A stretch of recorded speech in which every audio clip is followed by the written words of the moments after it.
बढ़ रहा है, तो वहीं देश के संविधान को लेकर के बाबा साहब डॉक्टर भीमराव अम्बेडकर के द्वारा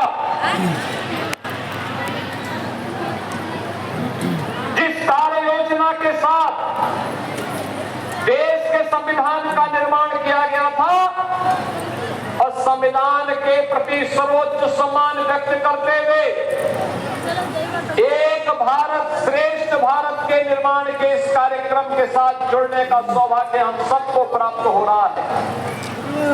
बहनों और भाइयों, दुनिया के अंदर अगर आज भारत सबसे बड़ा लोकतंत्र है तो भारत के संविधान के कारण, बाबा साहब डॉक्टर भीमराव अम्बेडकर के द्वारा दिए गए संविधान के कारण उत्तर से लेकर दक्षिण तक, पूरब से पश्चिम तक 140 करोड़ का भारतीय एक भारत श्रेष्ठ भारत के निर्माण के साथ अब विकसित भारत की परिकल्पना को प्रधानमंत्री मोदी जी के नेतृत्व में आगे बढ़ाने के लिए प्रतिबद्ध दिखाई दे रहा है। बहनों और भाइयों, लेकिन आज जिस गौरव की अनुभूति हर भारतवासी कर पा रहा है, आज जिस अनुभूति का एहसास हम हरदोई में बैठ करके कर पा रहे हैं, जिन विकास की नई नई योजनाओं का लाभ हम लोग ले पा रहे हैं और जिन नई योजनाओं के प्रस्ताव हम अपने माननीय जनप्रतिनिधियों के माध्यम से शासन तक पहुंचा रहे हैं, यह 1947 के पहले संभव नहीं था। गुलामी के कालखंड में यह संभव नहीं था। विकास नहीं था, गरीबी थी, अव्यवस्था थी, भूखमरी थी, रोजगार का अभाव था, लोगों को प्लान करने के लिए अकाल का शिकार होने के लिए मजबूर होना पड़ता था। और अगर कहीं पर किसी ने आजादी की बात कर ली तो उस पर अत्याचार की प्रकाष्ठा के साथ निर्मम अत्याचार किए जाते थे और लगभग सैकड़ों वर्षों तक विदेशी आक्रांताओं के द्वारा अपमानित होने, लगातार अलग अलग स्थानों पर उनके खिलाफ प्रतिकार होते थे, लेकिन सामूहिक रूप से यह लड़ाई पूरा भारत एकजुट होकर के लड़े, यह दृश्य कम देखने को मिलता था।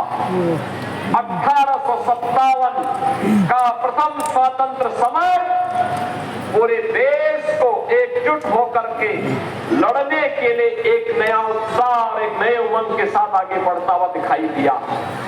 बहनों और भाइयों, मंगल पांडे के द्वारा बैरकपुर में किए गए शुरू किया गया अभियान कहीं मेरठ के अंदर, कहीं झांसी के अंदर, कहीं बिठूर के अंदर, कहीं बलिया और गोरखपुर के अंदर, कहीं लखनऊ के अंदर और कहीं पे नरपत सिंह, राजा नरपत सिंह के नेतृत्व में हरदोई के अंदर यह अभियान आगे बढ़ा।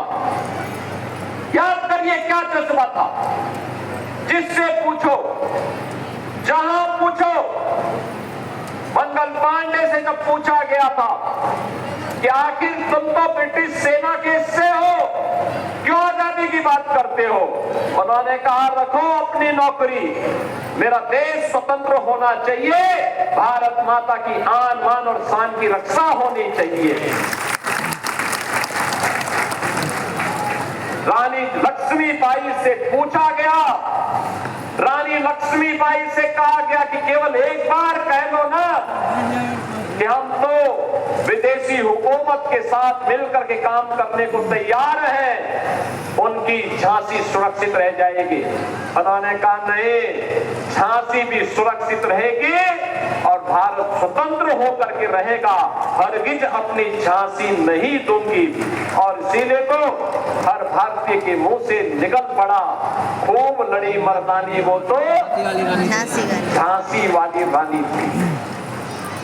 बिठूर में नानाराव पेशवा के नेतृत्व में 1857 के प्रथम स्वतंत्र स्वातंत्र समर की जो रणनीति बनी थी, उस रणनीति का बिगुल फूंकने के लिए हरदोई के अंदर राजा नरपत सिंह उस लड़ाई को लेकर के यहां कार्य कर रहे थे। और आज हम जिस स्थान पर हैं, ये उनका दुर्ग कहलाता था, ये उनका किला था।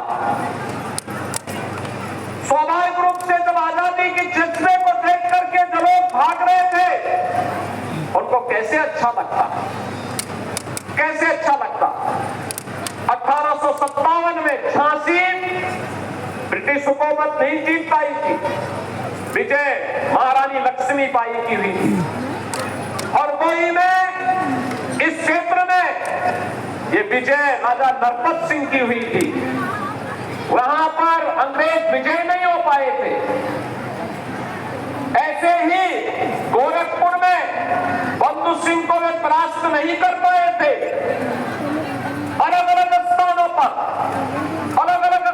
पर जहां पर भी ये स्वातंत्र समर एकजुट होकर के नानाराव पेशवा के रणनीति के तहत आगे बढ़ा, वहां पर भारत के लोग जीते थे।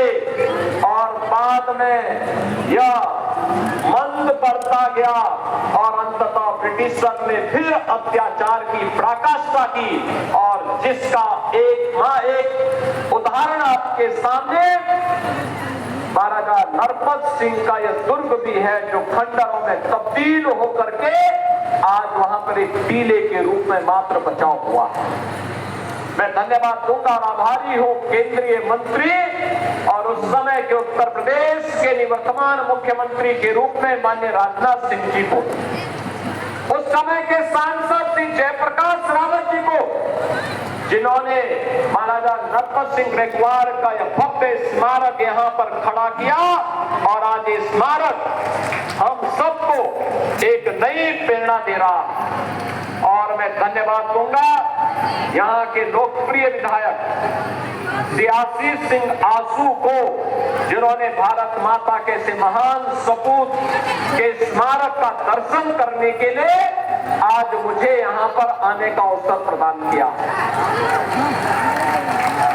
मैं आभारी हूँ, धन्यवाद देता हूँ इन सभी माननीय जनप्रतिनिधियों का, जिनके कारण आज मुझे आने का अवसर प्राप्त हो पाया। बहनों और भाइयों, आज